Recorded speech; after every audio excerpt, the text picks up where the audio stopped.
Create external pop-ups to embed on any other external CMS. Click Create New Project and select Pop-up and Alert. It creates a new pop-up for us, this one called pop-up number 2. I will just call it External Demo. And then we go ahead and edit the pop-up.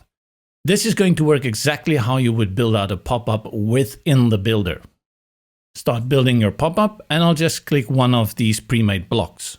The difference between the external pop-ups and the internal pop-ups, and you go all the way to the left, you will see under display conditions only triggers.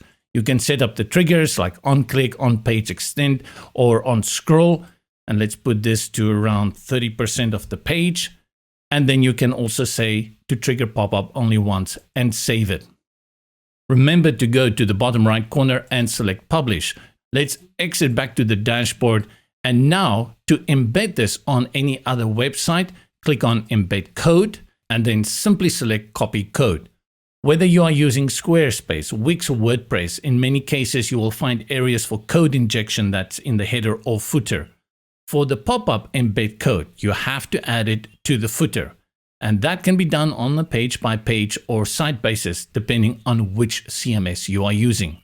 This is a great way to also extend the functionality of other sites that you already may have with the external pop-up builder.